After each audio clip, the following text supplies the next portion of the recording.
தரிசனமாலய தரிசனம்.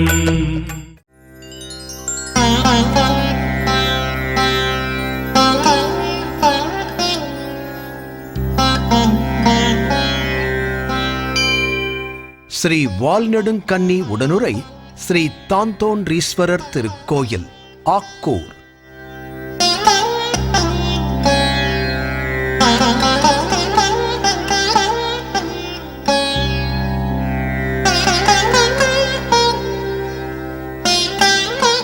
தரங்கம்பாடி வட்டம், மயிலாடுதுறை மாவட்டம். காவிரி சூழ் எழில் தென்னாட்டு சிவத்தலங்களில் காவிரியின் தென்கரையில் 190 சிவத்தலங்களில் 46வது தலமாக விளங்குகிறது திரு ஆக்கூர் திருத்தலம்.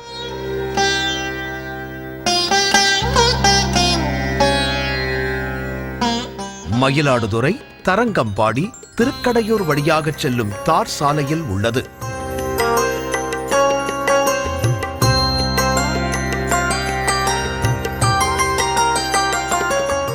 இது அழகிய வயல்கள் சூழ்ந்த ஊராகும். இந்த ஊருக்கு சீர்காழி, மயிலாடுதுறை, பொறையார் ஆகிய ஊர்கள் வழியாக வர நிறைய பேருந்து வசதிகள் உள்ளன.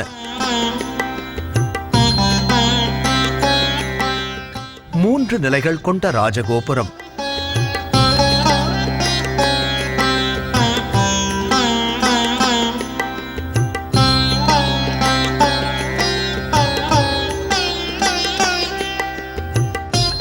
ஆலயத்தின் நுழைவாயில் முன்பாக அருள் புரியும் ஸ்ரீ விநாயகப் பெருமான் சன்னதி.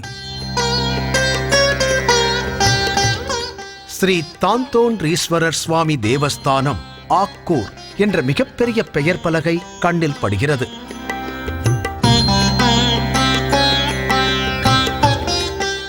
யானை ஏற முடியாத திருக்கோயில் அமைப்பை கொண்ட மாடக்கோயில் வகையைச் சேர்ந்தது.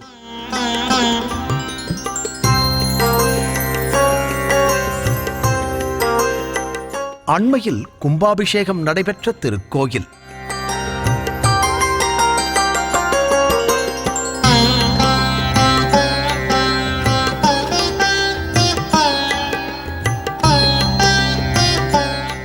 உயர்ந்த இடத்தில் படிகளில் ஏறிச் சென்று சுவாமியை வழிபட வேண்டும். கிழக்கு நோக்கிய சிவாலயம் வெளிச்சுற்று, உள்சுற்று ஆகிய 2 பிரகாரங்கள் உடையது.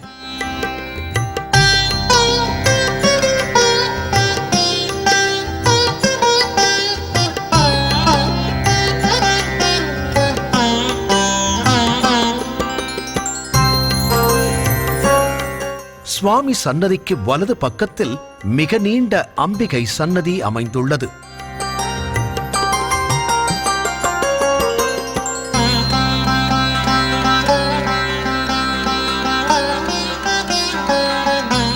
அம்பிகையின் விமானம் எண்கோண வடிவம் கொண்ட 2 தள விமானம் ஆகும்.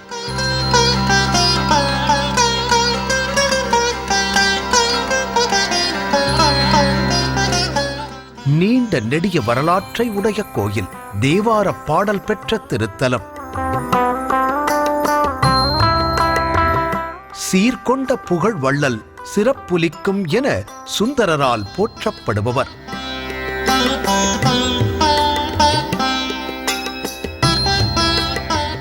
அமுது செய்து அடியவர்களுக்கு அளித்த வள்ளல் திரு 5 எழுத்தை ஓதி தரம் புரிந்த வேள்வியை சிவபெருமானுக்கே தத்தம் செய்த மறையவர்.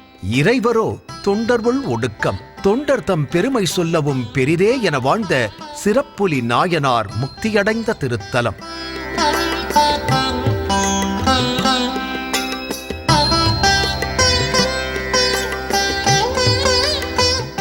மூலவர் ஸ்ரீ தாந்தோன்றியப்பர், வடமொழியில் சுயம்புநாதர்.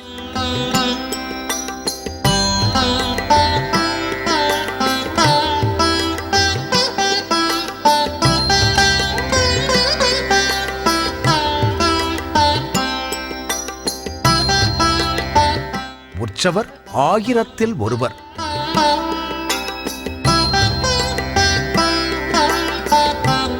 அம்பாள் அருள்மிகு வால்நெடுங்கன்னி, வடமொழியில் ஸ்ரீ கடகநேத்ரி.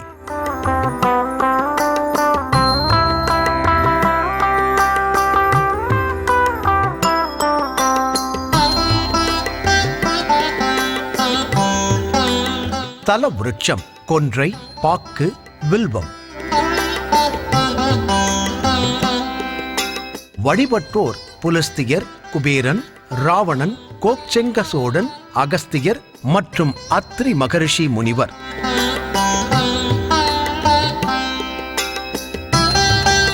தேவார பாடல் பெற்ற 274 சிவத்தலங்களில் 109வது திருத்தலம்.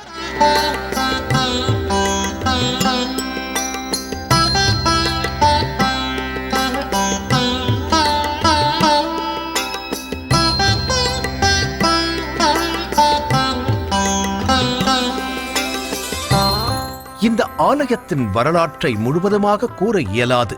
முடிந்தவரை சொல்ல முயற்சிப்போம். அவன் அருளால் அவன் தாழ் வணங்கி.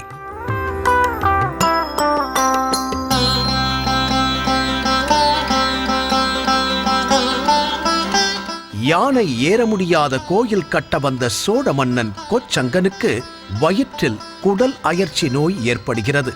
இதனால் மன்னன் மிகுந்த சிரமத்திற்கு ஆளாகின்றான். இந்த நோயை தீர்க்க வேண்டுமானால் 3 தல விருட்சங்கள் எங்கு இருக்கிறதோ அங்கு கோயில் கட்டினால் நோய் தீரும் என்று விண்ணிலிருந்து குரல் கூறுகிறது. மன்னனும் பல கோயில்களை கட்டுகிறார். அதன்படி இந்த திருத்தலத்தில் விண்ணில் வந்த கூற்றின்படி கொன்றை, பாக்கு, வில்வம் என்ற 3 தல மரங்கள் ஒரே இடத்தில் அமைந்திருப்பதைக் கண்டு அங்கு ஒரு சிவன் கோயில் கட்டுகிறான். அந்த வகையில் அமைந்ததுதான் இந்த திருக்கோயில்.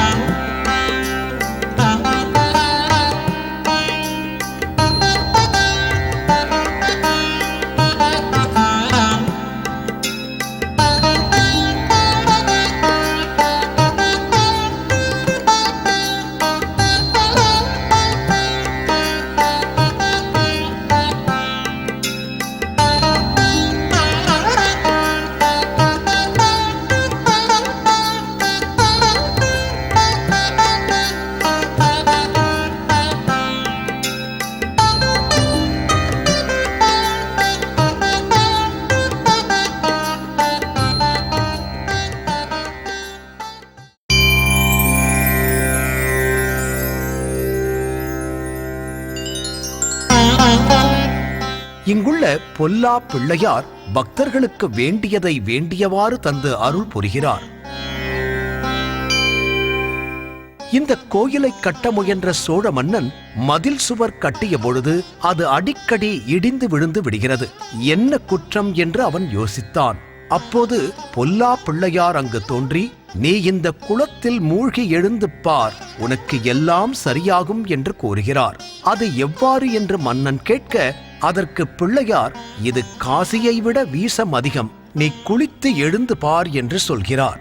அதன்படி சோழ மன்னன் குளத்தில் மூழ்கி எழ மதில் சுவற்றிலிருந்து கருவறை வரை எல்லாம் சரியாக அமைகிறது. தான் தோன்றி மாடம் என்று அழைக்கப்படும் காரணம் இதுதான் போலும்.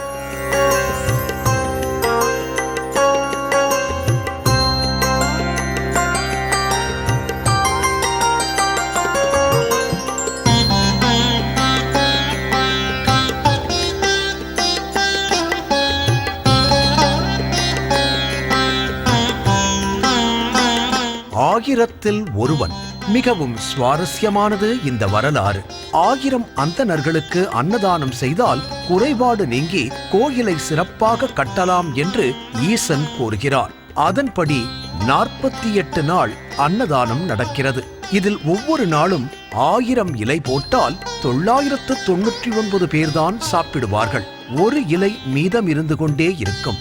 தினமும் ஒரு ஆள் குறைகிறார்களே, இதற்கு தாங்கள்தான் ஒரு வழி சொல்ல வேண்டும் என்று ஈசனை மனமாற வேண்டுகிறார் மன்னன். மன்னனின் குரலுக்கு செவிசாய்த்து விட்டார் இறைவன்.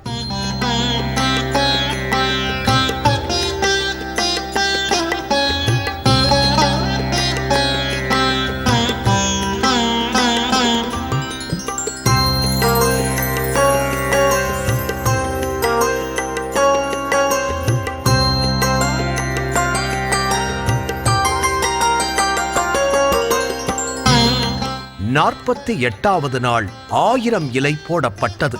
1000 இலையிலும் ஆட்கள் அமர்ந்து விட்டார்கள். 1000வது இலையில் 1000ல் ஒருவராக அமர்ந்திருந்த வயதான அந்தணரிடம் சென்ற மன்னன், ஐயா, தங்களுக்கு எந்த ஊர் என்று கேட்டார். அதற்கு அவர் ஆருக்கு ஊர் என்று மறு கேள்வி கேட்கிறார். இதனாலேயே இந்த ஊருக்கு ஆருக்கு ஊர் என்பது மருவி ஆக்கூர் என்று ஆனது.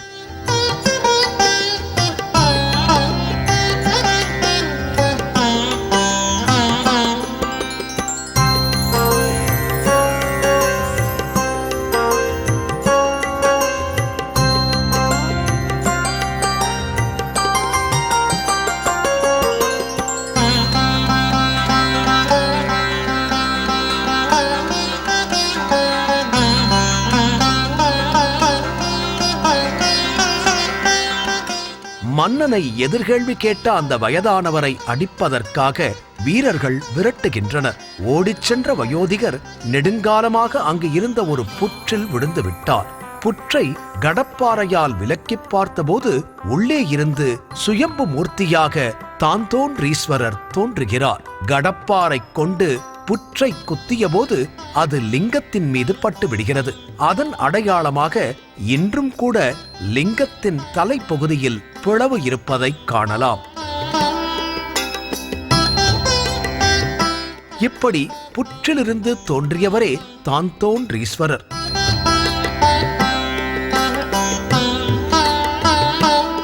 பல கல்வெட்டுகளை உடைய கோயில், இன்னும் அதிகமான வரலாற்றை உடைய கோயில். அதை முழுமையாக கூற இயலவில்லை.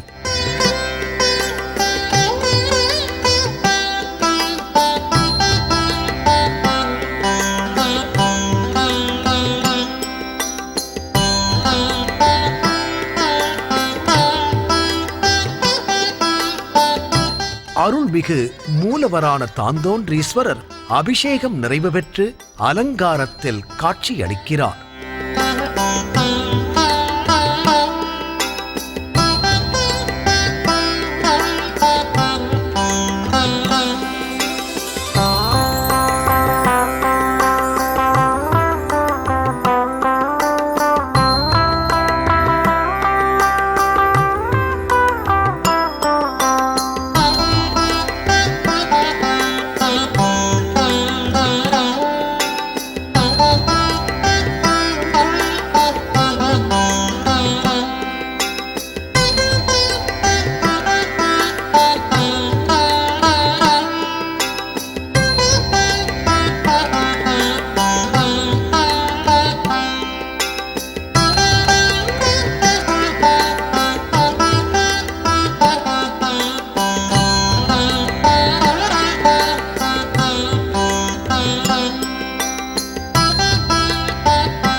அதுபோல ஸ்ரீ வாழ்நெடுங்கண்ணி அம்பாள் சிறப்பு அபிஷேகம் நடைபெற்று அலங்காரத்தில் காட்சி தருகிறார்.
ஸ்ரீ வால்நெடுங்கன்னி ஸ்ரீ தாந்தோன்றீஸ்வரரை வணங்கி ஆலயத்தில் அருள் புரியும் மற்ற தெய்வங்களை வலம் வருவோம்.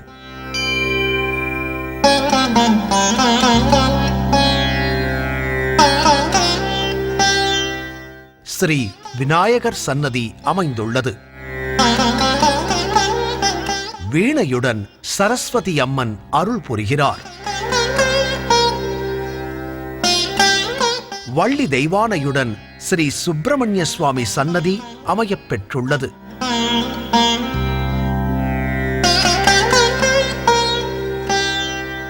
சுவாமி கருவறை கோஷ்டத்தில் ஸ்ரீ கணபதி, ஸ்ரீ பிரம்மா, ஸ்ரீ லிங்கோத்பவர், அருள்மிகு துர்க்கை, ஸ்ரீ தட்சிணாமூர்த்தி ஆகியோரும் 63 நாயன்மார்களும் ஸ்ரீ காலபைரவர் மற்றும் நவக்கிரகங்கள் அமையப் பெற்றுள்ளது.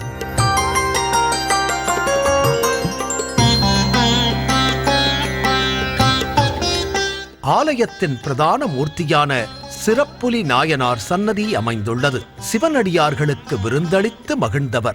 இன்றும் சிவபெருமான் உண்ண வருவார் என்று கார்த்திகை மாதம் பூராடம் நன்னாளில் பல ஆயிரக்கணக்கான அடியார்களுக்கு அன்னதானம் நடைபெறுகிறது. சிவாலயங்களில் நடைபெறும் அனைத்து விதமான சிறப்பு நாட்களும் விமர்சையாக கொண்டாடப்படுகிறது.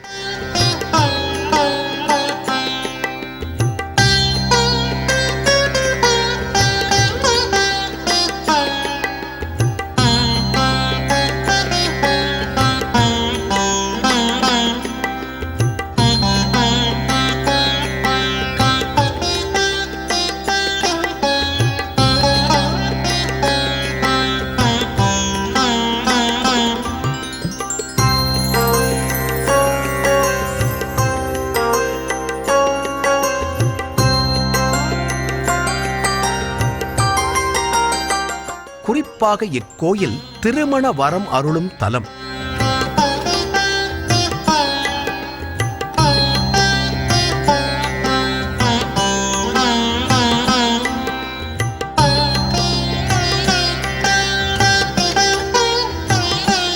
இறைவன் இக்கோயிலில் பார்வதி தேவியை மணந்து கொண்டு திருமணக் காட்சியை அனைவருக்கும் காட்டி அருள் புரிந்த தலம்.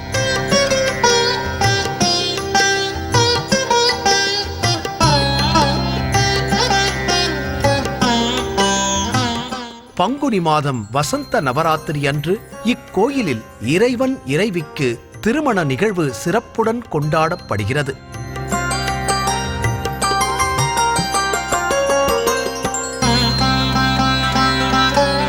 இது ஒரு சிறந்த பரிகார நிவர்த்தி கோயில். சுவாமி அம்பாள் வலது பக்கத்தில் திருமண கோலத்தில் அருள் பாலிக்கிறார். திருமணம் வேண்டி சுயம்பர பார்வதி வேள்வி செய்தால் திருமணம் நிச்சயம்.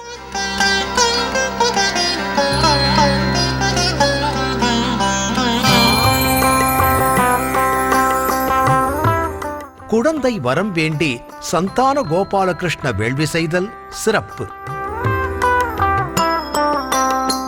ஜோதிடத்தில் நவக்கிரக தோஷங்கள் போக்கிட நவக்கிரக சாந்தி நடைபெறுகிறது.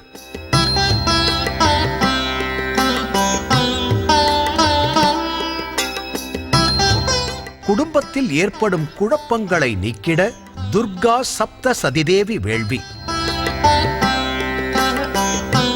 அனைத்து காரியங்களிலும் வெற்றி கிடைக்க சூலினி துர்க்கை வேள்வி.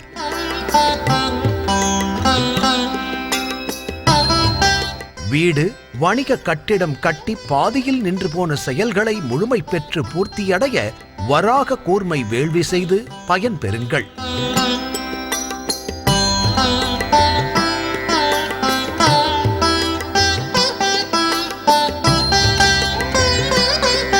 இந்த கோயிலில் தோஷ நிவர்த்திக்காக குழந்தையை தத்து கொடுத்து எடுக்கிறார்கள்.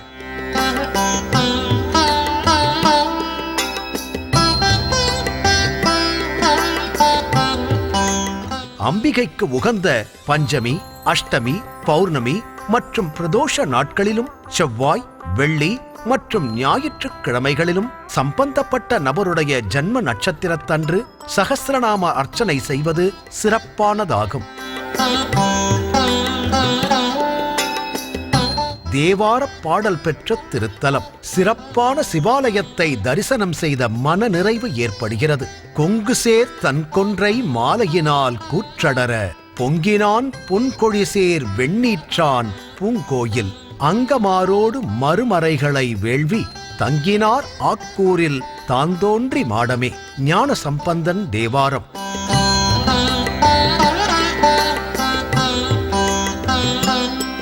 ஆலய தரிசனம் காண்போம். ஆயிரத்தில் ஒருவனாகிய அருள்மிகு தாந்தோன்றீஸ்வரர் அருள் அனைவருக்கும் கிடைக்க வேண்டும் என்று மனதார பிரார்த்திப்போம். ஓம் நம சிவாய. ஓம் நம சிவாய. ஓம் நம சிவாய.